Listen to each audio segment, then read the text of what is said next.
اللهم صل على سيدنا محمد. السلام علیکم ورحمۃ اللہ وبرکاتہ. صلح حدیبیہ ہمیں کیا پیغام دے رہا ہے جانیے رحمت عالم صلی اللہ علیہ وسلم کی اس قسط نمبر 88 میں. ناظرین، صلح حدیبیہ کے بعد ہی قرآن مجید کی سورہ فتح نازل ہوئی اور اس صلح کو فتح مبین کہا گیا. لیکن اگر انسانی کمزور عقل سے صلح حدیبیہ کی شرائط پر غور کیا جائے تو صاف واضح ہوتا ہے کہ رسول اکرم صلی اللہ علیہ وسلم نے بظاہر دب کر اور کفار مکہ سے مرعوب ہو کر صلح کی تھی.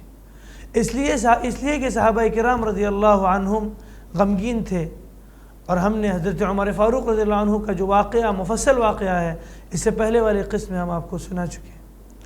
صحابہ سوچ رہے تھے کہ اسلام کے 1500 سرفروش مجاہدین، ان کے سامنے قریش اور ان کے حلیف قبائل کی کیا حیثیت ہے.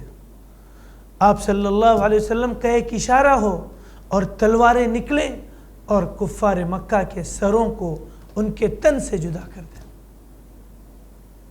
مگر یہ ذلت اور مغلوبیت کی صلح کیوں کی گئی؟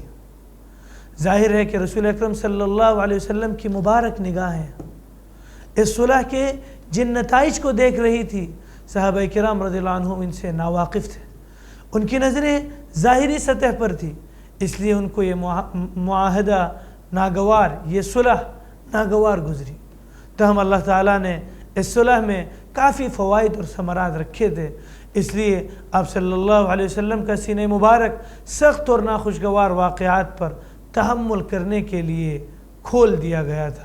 آپ بے مثال استغنا اور توکل و تحمل کے ساتھ ان کی ہر شرط، جو شرائط مشرکین کی طرف سے حضرت سہیل پیش کرتے تھے، اللہ کے نبی صلی اللہ علیہ وسلم اسے قبول کر رہے تھے. ناظرین، اس کا فائدہ یہ ہوا کہ مسلمان آزادانہ طور پر دین کی دعوت و تبلیغ کا کام کرنے لگے.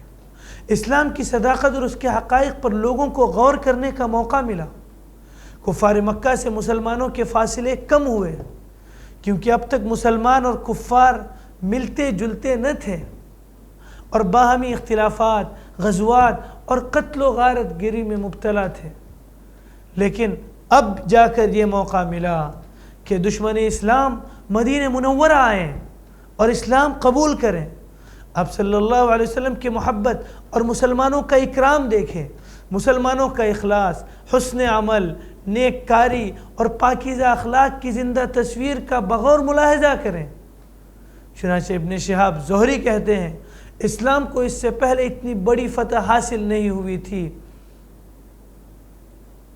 جتنی فتح صلح حدیبیہ کے بعد ہوئی. اور جب فریقین میں صلح ہوئی، مشرکین مکہ اور مسلمانوں میں صلح ہوئی، تو اس جنگ بندی کے اعلان ہونے کے بعد مسلمانوں کو بہت بڑی فتح ملی اور لوگ بلا خوف و خطر، بلا کسی سے ڈرے، بغیر کسی ڈر کے ایک دوسرے سے ملنے لگے. ان کے ساتھ رہنے اور بات چیت کرنے کا موقع ملا. جس سمجھدار آدمی سے اسلام کے بارے میں گفتگو کی جاتی وہ دائرہ اسلام میں داخل ہو جاتا. تنہا ان 2 برسوں میں اتنے آدمی اسلام میں داخل ہوئے جتنے اب تک نہیں ہوئے تھے، بلکہ شاید اس سے بھی زیادہ. اس معاہدے میں یہ بھی طے پایا تھا کہ قریش میں سے کوئی شخص مسلمان ہو کر مدینہ منورہ جائے گا تو اسے واپس قریش کے حوالے کرنا ہوگا، لیکن کوئی مسلمان اگر مکہ مکرمہ واپس آ گیا تو قریش اسے واپس کرنے کی پابند نہیں ہوگی. اس شرط پر صحابہ کرام کی صفوں میں بے چینی اور خاص طور پر حضرت عمر رضی اللہ عنہ کا اضطراب سب کو دکھائی دے رہا تھا. مگر حضرت صلی اللہ علیہ وسلم نے نہ معاہدے میں صرف یہ شرط قبول کی بلکہ اس کی پوری پاسداری کی، پوری حفاظت کی. چنانچہ بعد میں جب حضرت ابو بصیر مسلمان ہو کر مدینہ منورہ آئے تو قریش نے ان کی واپسی کے لیے 2 نمائندے مدینہ منورہ بھیجے. حضرت صلی اللہ علیہ وسلم نے حضرت ابو بصیر کو معاہدے کے مطابق ان کے ساتھ واپس مکہ مکرمہ بھجوا دیا. مگر حضرت ابو بصیر ان میں سے ایک کو راستے میں قتل کر کے مدینہ منورہ واپس جا پہنچے اور حضور صلی اللہ علیہ وسلم سے عرض کیا کہ آپ نے تو اپنی ذمہ داری پوری کر دی تھی، مگر میں واپس آ گیا ہوں، اس پر حضرت صلی اللہ علیہ وسلم نے ان کے بارے میں جملہ فرمایا ویل مسعر حرب، یعنی اس کی ماں کی ہلاکت ہو، یہ تو لڑائی کی آگ بھڑکائے گا، یعنی قریش کے ساتھ جنگ کا یہ ماحول کرے گا جو ہم نے بڑی مشکل سے ختم کرایا ہے، وہ اسے واپس لے آئے گا۔ یعنی یہ شخص جو ہے جنگ کا جو ماحول جا چکا ہے وہ اسے واپس لے آئے گا۔ پھر آپ صلی اللہ علیہ وسلم نے فرمایا کیا اس کو کوئی سنبھالنے والا ہے؟ یہ سن کر حضرت ابوبصیر رضی اللہ عنہ چپکے سے واپس چلے گئے اور مکہ مکرمہ لوٹنے کے بجائے سمندر کے کنارے ڈیرا لگا لیا، اور جو اس طرح کے نئے مسلمانوں کے لیے ایک حفاظتی کیمپ بن گیا۔ اس سے سبق ملا کہ جب دشمن کے ساتھ کوئی معاہدہ طے پا جائے تو معاہدہ کیسا ہی کیوں نہ ہو، اپنے کسی ساتھی کو اس میں توڑنے کی اجازت نہیں دی جا سکتی، اور نہ ہی ایسے کسی کارروائی کی ذمہ داری قبول کی جا سکتی ہے۔ ناظرین، جب اس معاہدے کے روح سے جناب رسول اللہ صلی اللہ علیہ وسلم نے مکہ مکرمہ سے مسلمان ہو کر آنے والوں کو قبول کرنے سے انکار کر دیا تو انہوں نے واپس مکہ مکرمہ جانے کے بجائے حضرت ابوبصیر کے اس کیمپ میں جمع ہونا شروع کر دیا، اور ان کا ایک اچھا خاصا گروپ بن گیا۔ وہ سیف البحر کے مقام پر آرام سے نہیں بیٹھے بلکہ قریش کے تجارتی قافلوں کے ساتھ چھیڑ چھاڑ شروع کر دی اور قتل و غارت کا بازار گرم کر دیا۔ اس سے قریش تنگ آ گئے اور انہوں نے حضرت صلی اللہ علیہ وسلم کو باقاعدہ پیغام بھجوا کر اس شرط سے دستبرداری اختیار کر لی اور کہا کہ یہ جو شرط ہے اس کو آپ ہٹا دیجئے۔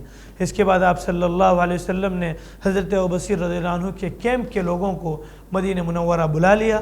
یہاں یہ بات بھی غور طلب ہے کہ نبی کریم صلی اللہ علیہ وسلم نے معاہدے کی مکمل حفاظت کی، اس کی خلاف ورزی کرنے والوں میں سے کسی کی ذمہ داری قبول نہیں کی اور نہ ہی انہیں مدینہ منورہ میں رہنے دیا، لیکن قریش کی طرف سے مذکورہ شرط سے دستبرداری کے بعد آپ نے نہ صرف ابوبصیر کے کیمپ کے لوگوں کو کیمپ ختم کر کے مدینہ منورہ آ جانے کی ہدایت کی، بلکہ ان میں سے کسی کے خلاف کوئی کارروائی نہیں کی اور انہیں آزادی کے ساتھ جہاں چاہیں رہنے کی اجازت دے دی، جسے آج کی اصطلاح میں عام معافی کا اعلان کہا جا سکتا ہے۔ صلح حدیبیہ کے بعد کی ہی بات ہے کہ ایک صبح قریش کی فوج کے سپہ سالار اعظم خالد بن ولید کا تیز رفتار گھوڑا مدینے کے جانب دوڑا چلا جا رہا تھا۔